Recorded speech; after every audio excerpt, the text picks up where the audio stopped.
প্রিয় শিক্ষার্থী বন্ধুরা, আজকে আমরা আলোচনা করব। আমরা আরেকটি প্রশ্ন নিয়ে এসেছি।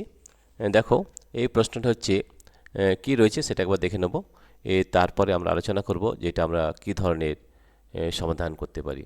তাহলে সবথেকে প্রথমে দেখো, আমাদের সমাধান করার আগে এই যে আমাদের লেখচিত্র দিয়ে দিয়েছে, সেই লেখচিত্রটা খুব ভালো করে বুঝতে হবে, না তো কিন্তু আমরা করতে পারবো না। ঠিক আছে? তাহলে সবথেকে আগে দেখে নাও কি দেওয়া আছে। একটি বস্তুর গতিবেগ সময় লেখচিত্র পাশে চিত্রে দেখানো হলো। দেখো, এটা রয়েছে গতিবেগ, এটা হচ্ছে সময়। বস্তুটির মন্দন নির্ণয় করো এবং থামার আগে মোট অতিক্রান্ত দূরত্ব নির্ণয় করো। তাহলে এই ধরনের প্রশ্ন যদি থাকে, তাহলে সবথেকে এই লেখচিত্রকে ভালো করে বুঝতে হবে। দেখো, 0 সেকেন্ড, তারপরে 2 সেকেন্ড, তারপরে 4 সেকেন্ড, 6 সেকেন্ড, 8 সেকেন্ড, 10 সেকেন্ড। এখানে 10 কিলোমিটার প্রতি মিনিট, এটা মিনিট পার সেকেন্ড দেওয়া আছে। 10 metre per second, 20 metre per second, 30 metre per second, 40 metre per second, 50 metre per second. তাহলে প্রথমে দেখো যে জিরো সময় যখন সময় ছিল, তখন তার গতিবেগ কত ছিল? 50 মিটার পার সেকেন্ড ছিল তার গতিবেগ। আস্তে আস্তে আস্তে আস্তে আস্তে আস্তে এখানে এসে যখন এই 10 সেকেন্ড হয়েছে, তখন তার গতিবেগ কিন্তু 0 হয়ে গেছে, অর্থাৎ এটা কিন্তু মন্দন। রাইট? এটা আমরা বুঝতে পারলাম। তাহলে মন্দন বের করার আমাদের কী সূত্র সেটাও জানতে হবে। মন্দনের সূত্র হচ্ছে মন্দন, এগুলো কিন্তু সূত্রগুলো কিন্তু জানতে হবে। ঠিক আছে? মন্দনের সূত্র হচ্ছে বা ডিসিলেশন যেটা বলে আমরা, রিটার্ডেশন। আমরা দুটো শব্দ শিখে নেব, মন্দন বা রিটার্ডেশন।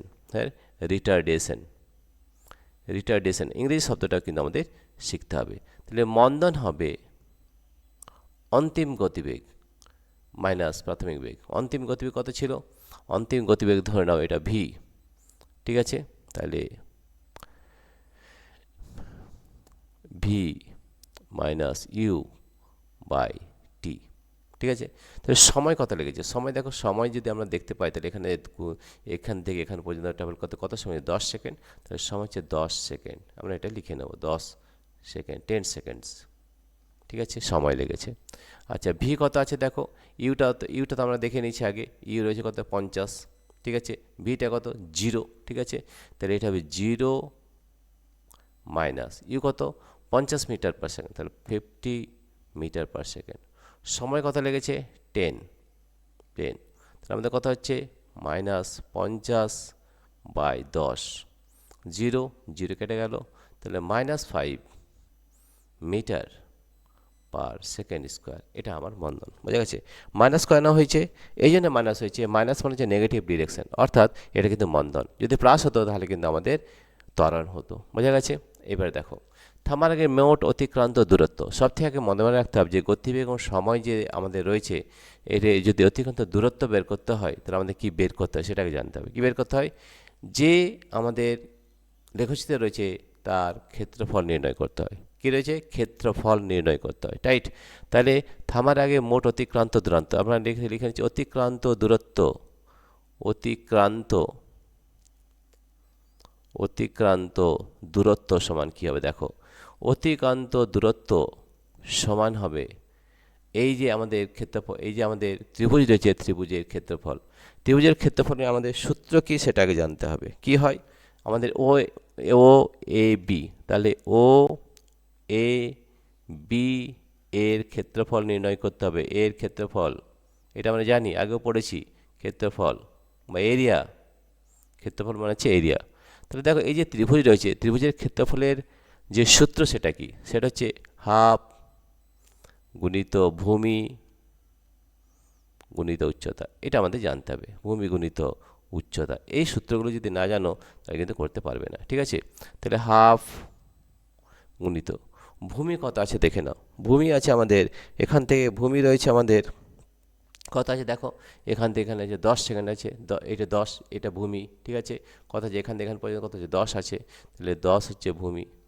উচ্চতা কত আছে দেখো, উচ্চতা এখান থেকে দেখো, এখানে 50 পর্যন্ত উচ্চতা রয়েছে। কত রয়েছে উচ্চতা? 50, তাহলে 50। ঠিক আছে? তাহলে এই দেখো 50 হয়ে গেল। তাহলে এরপর যদি ক্ষেত্রফল আমরা বের করি, তাহলে কত পাচ্ছি দেখে নাও। 2 2 5 10। ঠিক আছে? 5 5 25, 250। ঠিক আছে? মিটার স্কোয়ার তার ক্ষেত্রফল। তাহলে এটা হবে তার ক্ষেত্রফল। ঠিক আছে? তাহলে আমাদের অতিক্রান্ত দূরত্ব কত? 250 মিটার। 250 মিটার, এইটা আমাদের অতিক্রান্ত দূরত্ব হবে 250 মিটার। ঠিক আছে, তাহলে আমাদের খুব ভালো করে বুঝতে হবে যে আমাদের কি বের করতে হয়। ঠিক আছে, এখানে আমাদের এককটি কী হচ্ছে, ক্ষেত্রফল। তাহলে আমাদের যে অতিক্রান্ত দূরত্ব আমরা পাবো সেটা হচ্ছে আমাদের এই 250 মিটার, তার এই যে ক্ষেত্রফল বের করছে অতিক্রান্ত দূরত্ব 250 মিটার তার দূরত্ব হবে। ঠিক আছে, তাহলে দেখো যে থামার আগে মোট অতিক্রান্ত দূরত্ব নির্ণয় করে বলা আছে, তাহলে 250 মিটার হবে। ঠিক আছে, তাহলে এইটা আমাদের অতিক্রান্ত দূরত্ব। আমাদের কী বের করতে হয়, ক্ষেত্রফল বের করতে হয়। তাহলে হাফ গুণিত ভূমি গুণিত উচ্চতা 1/2, ভূমি আছে 10, উচ্চতা আছে 50। এইভাবে তোমাদের সব প্রশ্নের উত্তর কিন্তু এইভাবে করতে হবে। প্রিয় শিক্ষার্থী বন্ধুরা, তোমাদের যদি এই ভিডিওটি ভালো লেগে থাকে তাহলে প্লিজ সাবস্ক্রাইব, লাইক ও শেয়ার অবশ্যই করবে। Thank you everybody for watching this video. তোমরা এই ধরনের ভিডিও পেতে আমাদের যে অ্যাপ রয়েছে পাই এডুকেশন, সেটি ডাউনলোড করতে পারো। এই পাই এডুকেশন অ্যাপটি ডাউনলোড করার দুটো পদ্ধতি রয়েছে। প্রথম পদ্ধতি হচ্ছে আর যে আমাদের এই ভিডিও ডেসক্রিপশনে অ্যাপ লিঙ্ক দেওয়া রয়েছে, অ্যাপ লিঙ্ক, সেখানে ট্যাপ করলেই আমাদের এই অ্যাপটি ডাউনলোড হয়ে যাবে। এছাড়াও আরেকটা পদ্ধতি রয়েছে গুগল প্লে স্টোর, সেই প্লে স্টোরে গিয়ে তোমরা যদি পাই এডুকেশন লেখো তাহলে কিন্তু অ্যাপটি ডাউনলোড হয়ে যাবে। এই অ্যাপের মধ্যে আমরা প্রচুর ভিডিও দিয়ে দিয়েছি, যেটা হচ্ছে প্র্যাকটিক্যাল এবং থিওরি সবই কিন্তু ওখানে রয়েছে। প্রিয় শিক্ষার্থী বন্ধুরা, তোমরা অবশ্যই আমাদের অ্যাপটি ডাউনলোড করবে। Thank you.